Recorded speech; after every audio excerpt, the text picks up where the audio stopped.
Dua aksi kekerasan pemain sepak bola di lapangan mencoret sportivitas di awal 2026.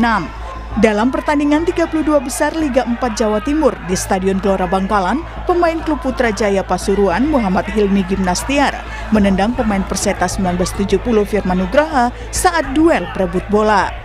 Hilmi menendang keras dada Firman. Wasit langsung mengganjarnya dengan kartu merah. Usai pertandingan, Firman mengeluhkan sakit. Hasil pemeriksaan terdapat retak di dada.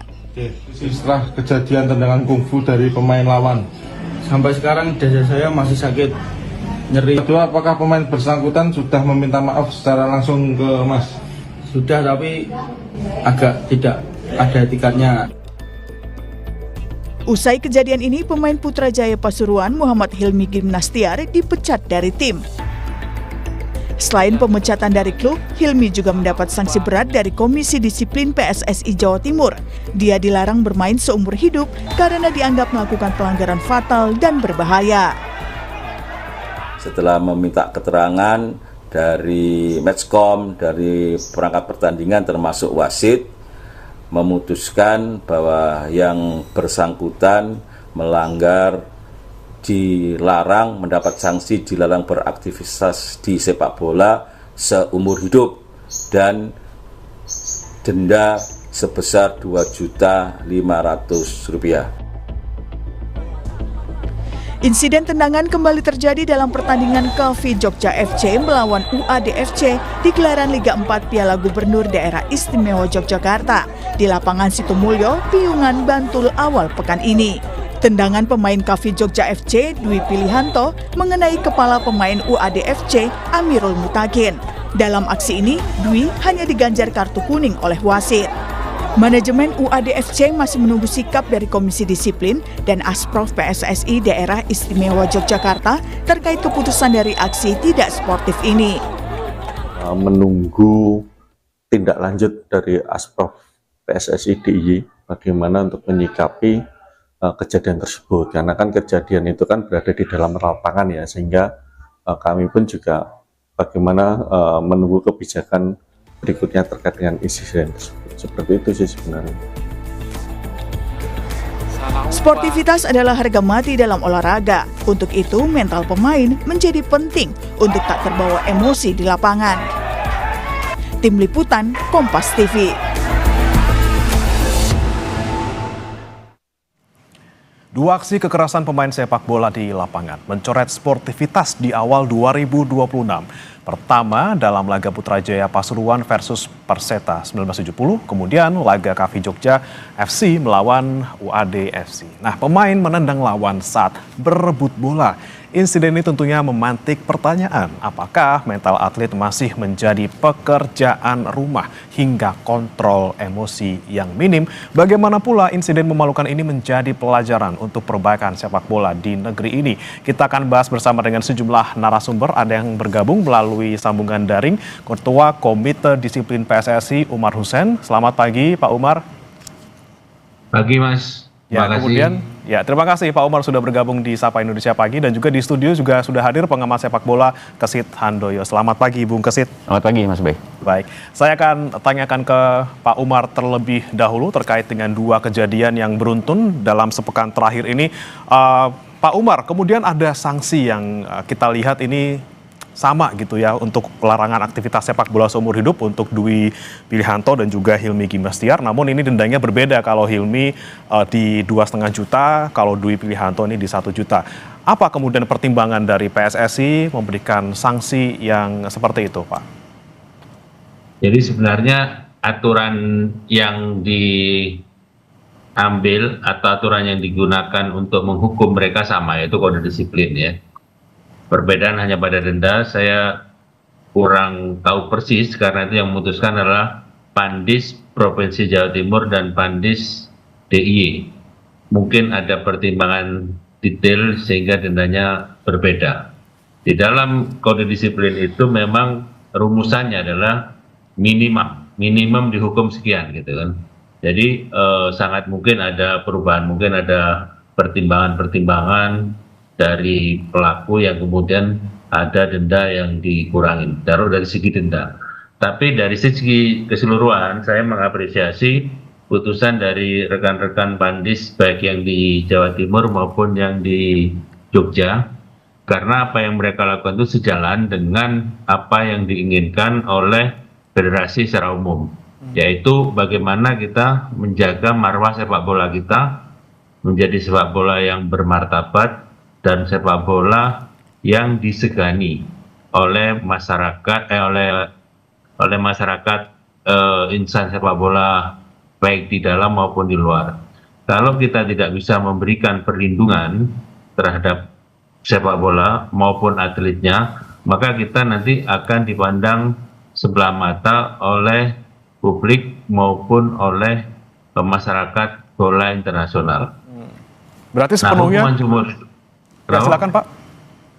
Ya, jadi untuk itu PSSI harus bisa memastikan sanksi yang konsisten di semua level kompetisi. Jadi putusan 2 yang kebetulan di level Liga 4 ini sebenarnya tujuannya adalah untuk menjadi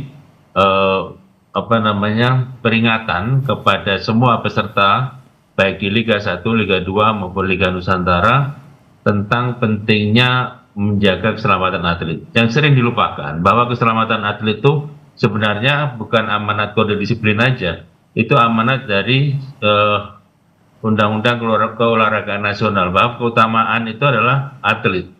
Ya, kalau memang ancaman keselamatan itu lebih baik nggak ada pertandingan. Kira-kira intisari daripada tentang keselamatan atlet di Undang-Undang Olahraga seperti itu, lebih diutamakan keselamatan ya. Kemudian agar PSSI atau komite disiplin ini dipercaya oleh publik, maka harus transparan dalam menyampaikan atau menjatuhkan hukuman dan memastikan pelaksanaan daripada hukuman itu bisa dilaksanakan. Nah, dengan adanya hukuman ini kita berharap perlindungan atlet itu meningkat gitu kan, sehingga kita bisa berharap atlet kita lebih nyaman bermain di dalam negeri ya. Kalau ini tidak dijamin, pasti akan banyak yang main di luar, di liga-liga sekitar ASEAN ini. Kalau kita tidak bisa menjaga keamanan dari mereka. Nah, untuk itu perlu edukasi dan pembinaan ya, baik kepada atlet, kepada pemilik klub, dan kepada para pelatih agar menyampaikan pesan ini pasti sampai kepada para football family ini. Kemudian pada wasit, pada supporter, semua hendaknya bisa terlibat di dalam upaya meningkatkan marwah sepak bola kita ini. Nah, untuk itu mungkin perlu juga ada kajian apakah regulasi yang sekarang ini kan hampir setiap kompetisi PSSI itu selalu melengkapi kode disiplin dengan regulasi-regulasi untuk makin meningkatkan kedisiplinan. Ada regulasi Liga 1, regulasi Liga 2, Liga 3, dan Liga 4 ya, sehingga kualitasnya makin bagus. Kemudian diharapkan para anggota football family ini bisa berkolaborasi ya, antara klub, aparat, PSSI sendiri untuk bagaimana menciptakan sepak bola yang sehat dan bermartabat tadi itu.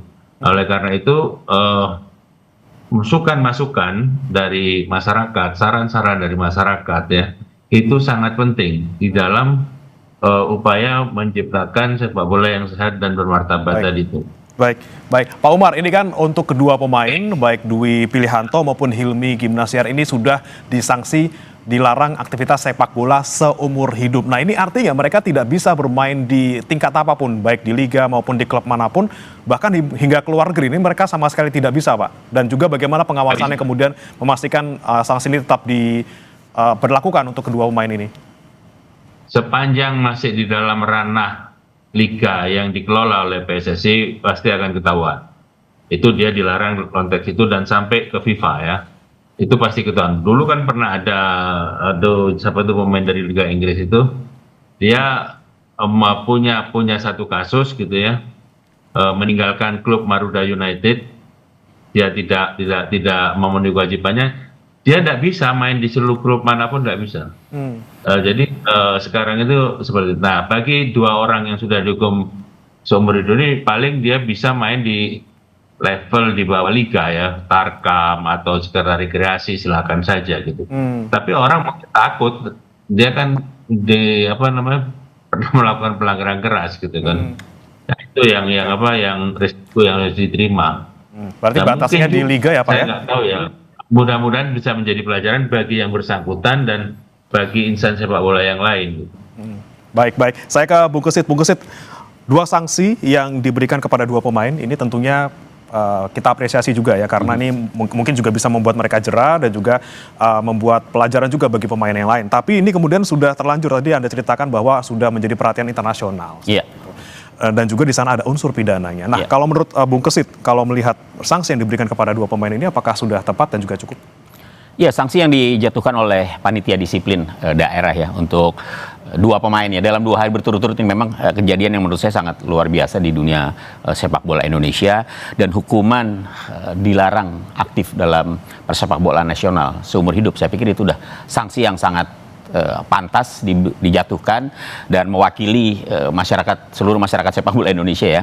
Karena memang kalau kita lihat dari di 2 peristiwa tersebut ya, yang melibatkan pemain di Jawa Timur ya, Putrajaya, Hilmi Gimnastiar dan juga Dwi Aan di Yogyakarta ya.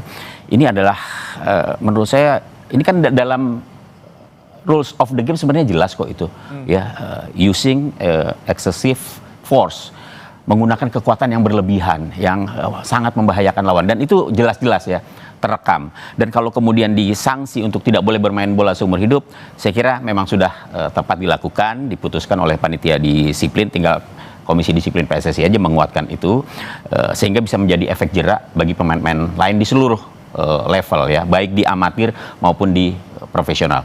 Ini Liga 4 ini kan liga amatir ini ya, liga yang masih berkutat di kabupaten kota untuk nanti lolos lagi ke tingkat provinsi gitu. Jadi kalau di tingkat amatir saja mereka sudah seperti itu ya, bagaimana mau disebut nanti sebagai pemain profesional gitu, karena sudah melampaui batas profesionalisme sih saya pikir tindakan yang mereka lakukan. Berarti memang di Liga 4 ini adalah waktunya juga untuk menyaring dari awal gitu, bagaimana kemudian potensi pemain-pemain yang mungkin punya potensi luar biasa, ada juga potensi dalam tanda kutip untuk melanggar juga, seperti itu Mas. Iya, sejatinya seperti itu ya, di tingkat amatir itu sebenarnya sudah dari usia dini mereka sudah harus tahu begitu loh, mana batas-batas pelanggaran yang boleh dilakukan.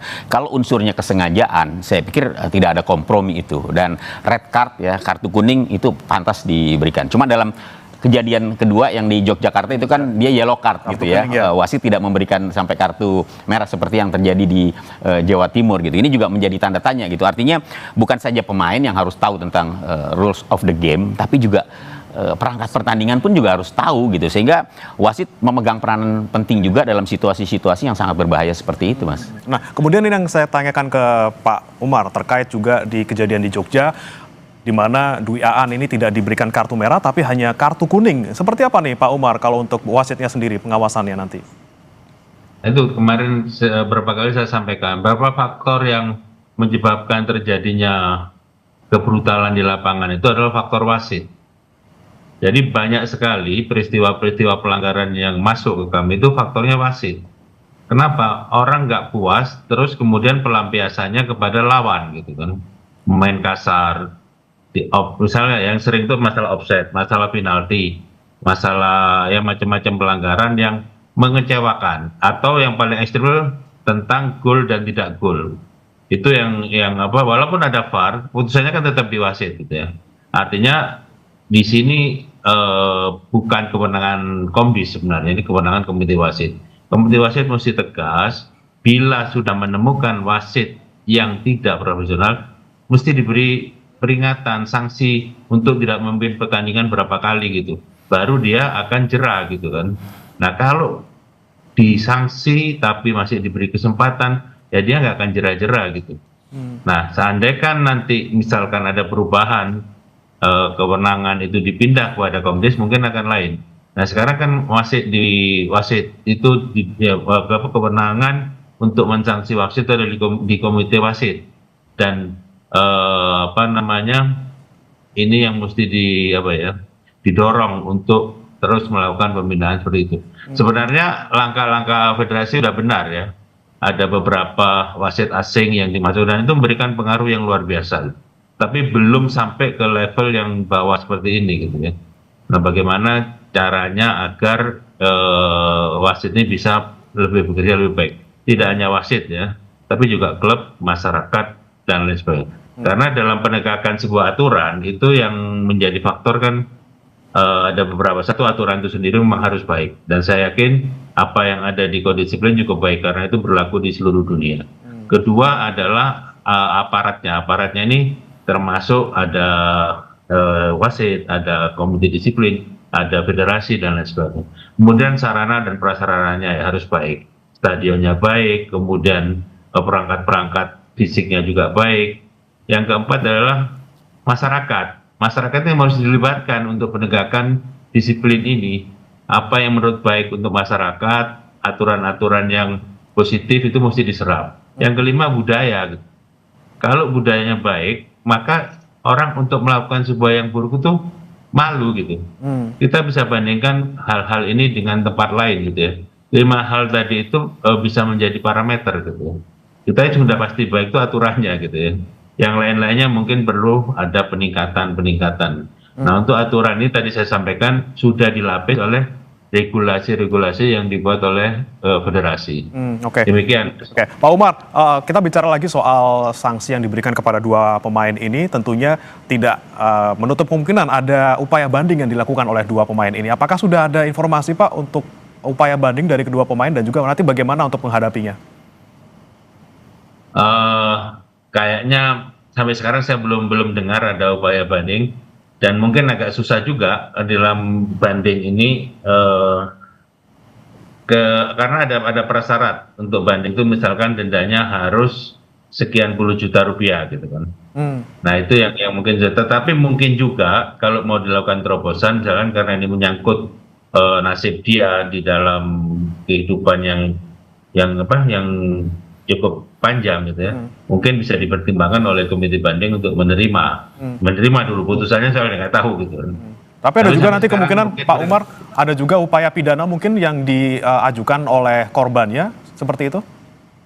Nah ini kemarin diskusi ini menarik ya, apakah hukum olahraga itu mereduksi hukum pidana umum gitu kan.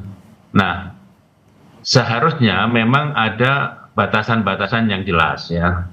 Kalau kita bicara yang sederhana, misalkan ada tindakan-tindakan yang menurut hukum pidana dilarang, misalkan pemukulan. Tapi kan ada olahraga yang memang tugasnya mukul, bela diri. Ya, tapi itu kan masuk dalam kekhususan hukum olahraga.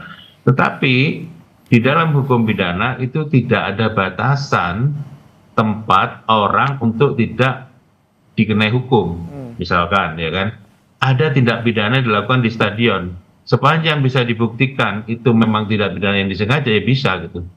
Misalkan atlet melakukan transaksi narkoba atau menggunakan narkoba dan lain sebagainya, atau menciderai orang lain secara langsung. Nah tinggal masalah pembuktiannya bisa mengungkap itu apa tidak gitu kan. Tapi kalau sebatas apa yang sudah diatur oleh rule of the game itu nggak bisa disentuh oleh pidana. Tapi kalau itu kesengajaan, dari prinsipnya bagi penyidik itu tidak ada tempat yang tidak bisa dimasuki penyidik. Demikian. Oke, baik. Ini pertanyaan yang serupa juga saya tanyakan ke Bung Kesit terkait tadi kemungkinan adanya banding dan juga justru nanti melebar untuk urusan pidananya jika dilaporkan oleh korban. Nah, Anda melihatnya seperti apa? Ataukah juga ini pernah sempat terjadi juga di beberapa pertandingan sebelumnya? Kalau banding itu di dalam aturannya sih memang ada ya. Jadi setiap hukuman yang dijatuhkan oleh komisi disiplin memang di situ ada aturan bahwa dia boleh melakukan banding. Tapi apakah banding itu kemudian diterima atau tidak itu menjadi wewenangnya dari komite banding ya. Tapi kalau saya lihat dari masalah ini ya mudah-mudahan sih boleh-boleh aja bandingnya diterima gitu. Tapi kemudian putusannya tetap gitu, tidak malah dikuatkan begitu ya. Karena menurut saya begini, pemain-pemain yang bertingkah pola seperti ini yang membahayakan pemain lawan itu menurut saya sudah nggak ada tempat lah di sepak bola begitu. Masih banyak kok pemain-pemain lain yang punya tingkah laku baik di lapangan begitu. Jadi untuk hal-hal yang seperti ini saya kira sudah selesai lah, dia suruh pilih cabang olahraga lain aja lah gitu kan. Yang memang isinya pukul-pukulan. Iya, suruh ikut kungfu aja gitu, nggak usah main di sepak bola. Karena itu tadi ya, kalau misalnya dimaafkan begitu ya, kemudian katakanlah hukumannya nanti dikurangi gitu ya, ini tidak akan menjadi efek jera. Kita bisa flashback lagi kok, di tahun 2009 misalnya pernah ada juga kejadian yang sama gitu ya, walaupun mungkin unsur ketidaksengajaannya terlihat gitu ya, tapi waktu itu ada pemain yang meninggal loh gara-gara permainan keras yang diperlihatkan oleh salah seorang pemain Liga 1 ya. Saya sebut saja lah waktu itu antara pemain PKT ya dengan Persela Lamongan. Pemain Bontang waktu itu Jumadi Abid itu meninggal dunia setelah dirawat sekitar sepekan di rumah sakit karena perutnya kehantam oleh Denny Tarkas ya. Kemudian juga ada di Riau ya tahun 2013 itu penjaga gawang ya dari kalau nggak salah Persiraja, pemain Persiraja itu juga pernah ada yang meninggal karena kehantam juga oleh pemain lawan. Tapi waktu itu hukumannya tidak sampai seumur hidup ya, pelakunya hanya dihukum sekitar 5 sampai 6 bulan waktu itu. Kemudian dia bisa aktif lagi di sepak bola nasional. Tapi ada juga kejadian ketika misalnya dulu ada pemain dari Persiwa Waropen ya waktu itu ya, kalau nggak salah saya ingat, itu memukul wasit sampai babak belur, itu dihukum seumur hidup.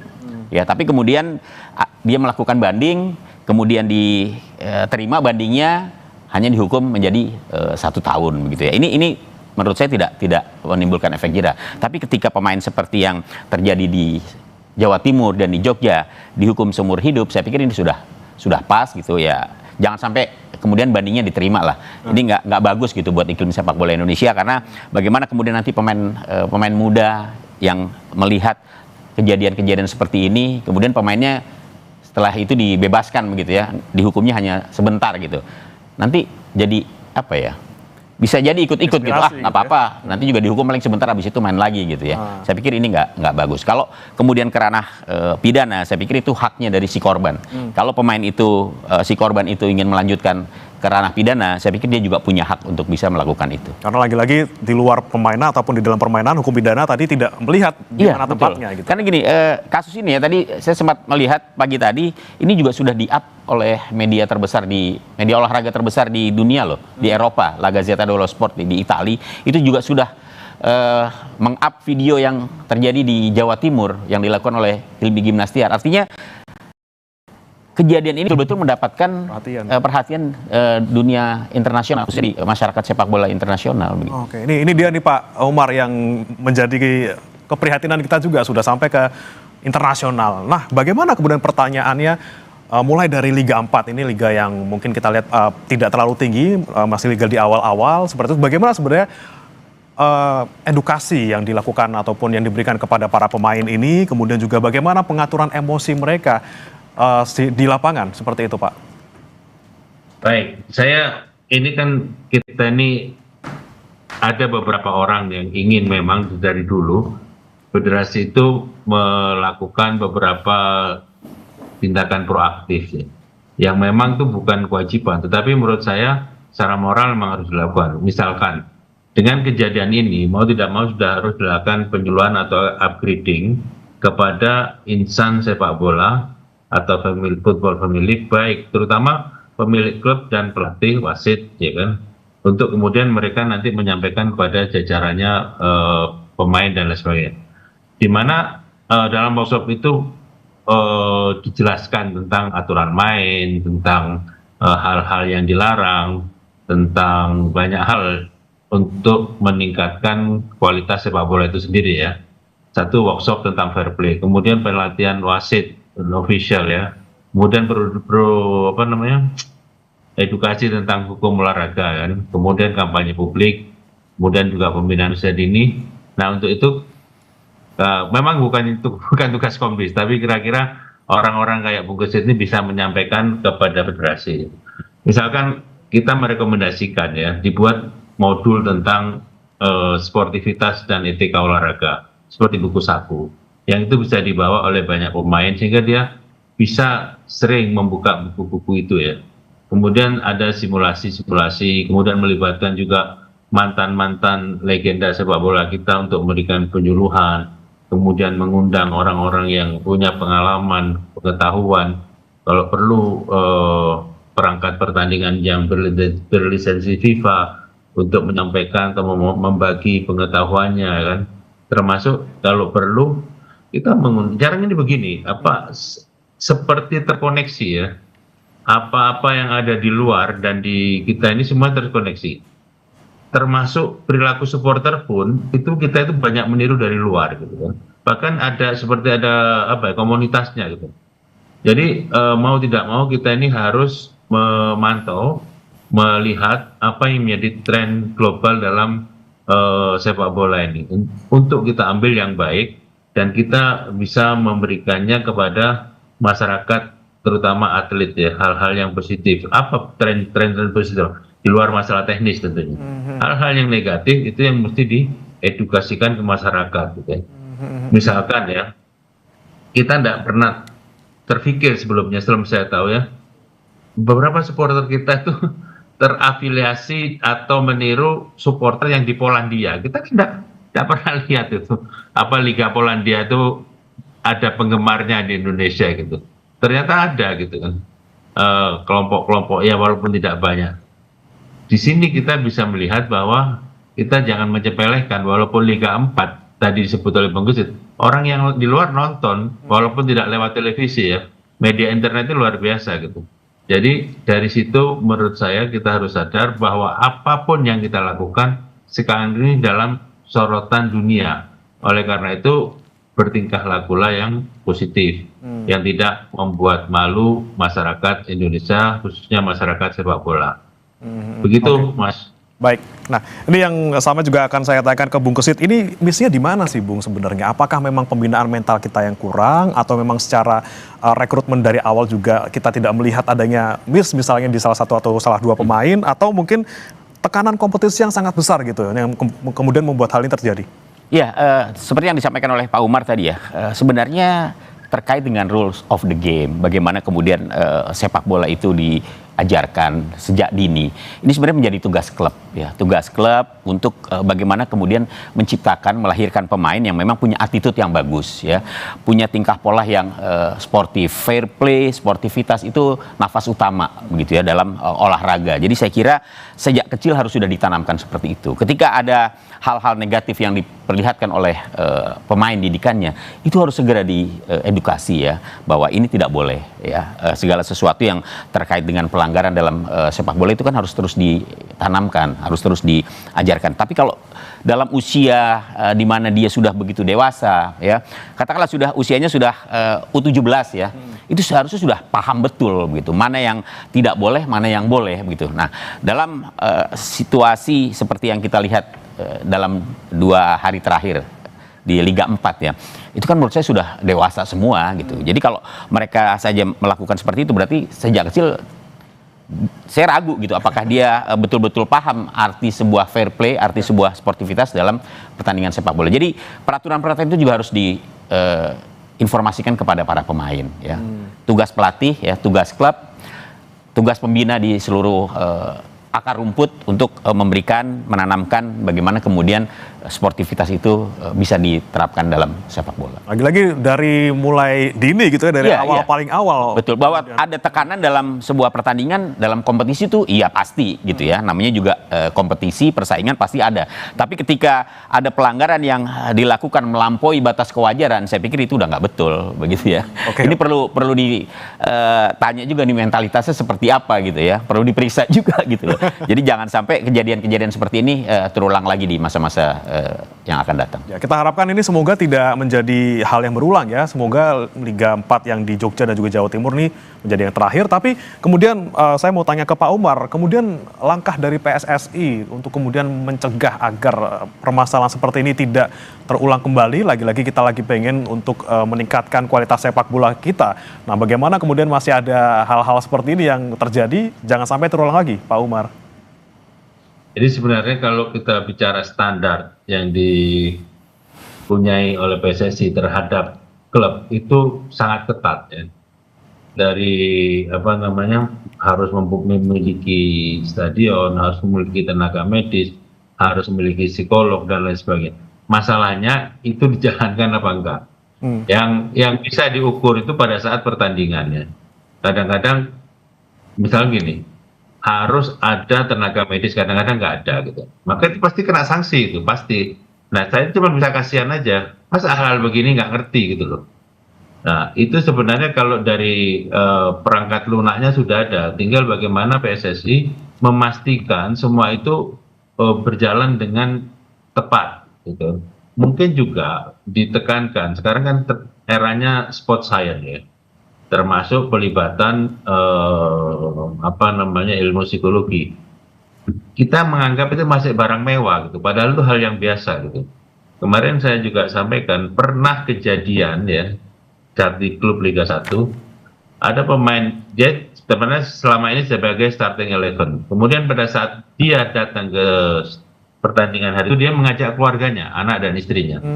Ternyata dia hari itu tidak dimainkan, dia baru masuk menit ke 88. Jadi dia marah, masuk lapangan, belum 1 menit dia langsung menghajar lawan gitu, dan langsung main kartu merah langsung gitu loh.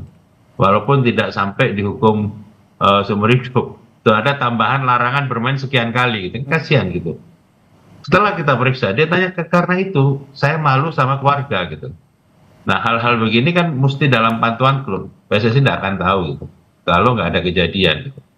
Nah, faktornya bukan hanya pada keluarga, kadang-kadang target menang, beban, nah itu juga mempengaruhi perilaku di lapangan. Juga seperti yang saya sebut di depan, faktor wasit ya. Jadi kira-kira 3 faktor itu cukup dominan selain dari memang karakter pribadinya sendiri.